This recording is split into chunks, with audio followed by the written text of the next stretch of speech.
Vous avez pu constater ces derniers temps une évolution dans la règle du changement de nombre de joueurs dans le football. En effet, ça faisait des années que nous étions habitués à 3 changements au cours d'un match et ces derniers mois, les équipes avaient l'autorisation de faire jusqu'à 5 changements.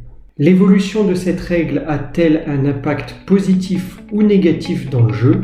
Nous allons le voir dans cette vidéo.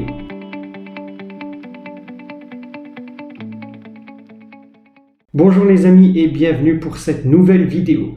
Alors oui, nous avons le droit depuis quelques temps à faire 5 changements au cours d'un match. Nous allons nous attarder sur l'évolution de cette règle et voir quel impact elle a eu dans le jeu et ce qu'en pensent les concernés. Mais pour avoir un avis éclairé sur la question, il est nécessaire de revenir à l'origine de cette règle.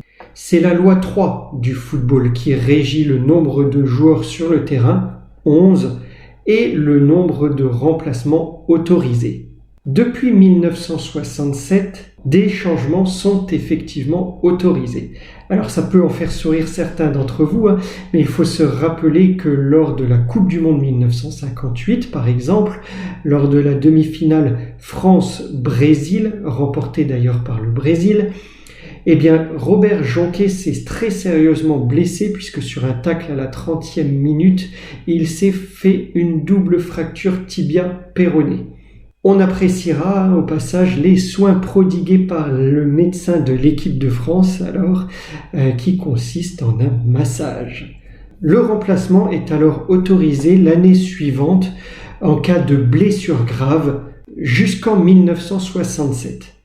C'est à cette date, 1967, que le remplacement est alors autorisé sans qu'il n'y ait plus besoin d'aucune justification.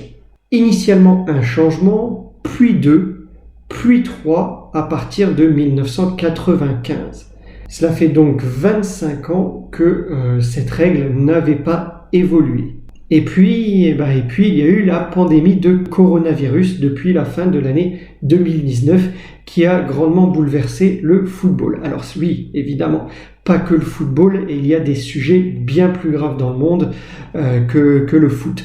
Mais vous êtes sur une chaîne de foot, alors pardonnez-moi de ne faire l'analyse que sur le prisme du football. Compte tenu de la situation créée par l'épidémie, la FIFA, via l'International Board, a décidé d'amender cette loi 3 et de changer la nature de cette règle en autorisant 5 remplacements, 6 en cas de prolongation, pour protéger les joueurs en manque de compétition et de préparation physique après des semaines de confinement et d'entraînement sans contact. Comme souvent dans le football, si vous me suivez, vous l'avez vu avec ma vidéo sur la VAR, que je vous invite à aller regarder, vous la trouverez une fiche là ou là. Une règle temporaire peut devenir parfois définitive. Et le provisoire ne sert qu'à souvent essayer un nouveau concept. Celle-ci ne fait pas exception puisqu'au final, l'International Board a décidé de prolonger cette expérience pendant au moins 1 an. Petite précision sur ces 5 changements, ces changements peuvent être opérés n'importe quand, mais dans la limite de 3 interruptions maximum, hors mi-temps évidemment, et cela pour ne pas nuire au jeu, et c'est important. Certains, à l'instar de Thomas Tuchel, militaient depuis un certain temps déjà pour l'évolution de cette règle. Il disait, et je cite, « C'est absolument nécessaire pour mieux gérer les minutes, enchaîner les matchs, et permettre aux joueurs d'être dans la meilleure intensité possible. » Alors même s'il met l'accent sur la santé, on ne peut s'empêcher de penser que peser sur le cours d'un match est aussi affaire de coaching et que les remplaçants peuvent influer sur le résultat d'une rencontre. Forcément, les clubs disposant d'une meilleure profondeur de jeu, à l'instar du PSG, s'en retrouveraient donc avantagés. On commence alors ici à cerner les effets pervers de l'évolution de cette règle. Mise en avant pour garantir la santé des joueurs, elle pourrait créer un déséquilibre entre les clubs ne disposant pas des mêmes moyens en faveur des plus puissants, dont le coaching pourrait faire infléchir les résultats. Elle est loin à l'époque de 1990 où il n'était pas rare de voir seulement 2 remplaçants sur le banc de touche. Et là, je vous garantis que la distanciation physique était respectée.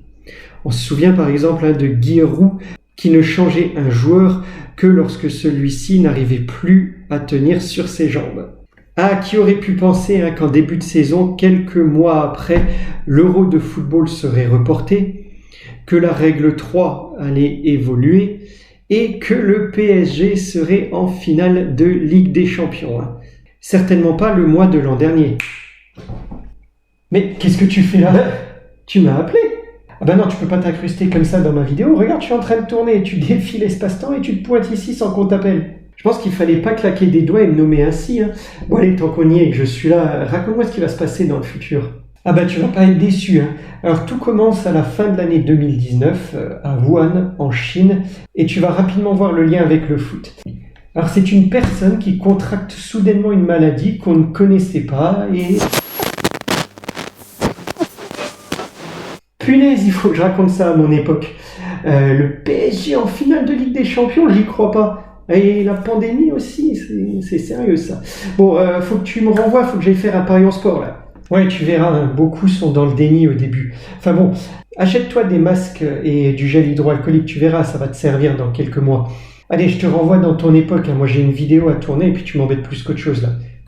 Ah, non mais, on est entre nous là et il s'incruste dans ma vidéo sans prévenir en défiant les règles de la vidéo, de l'espace-temps, tout ça.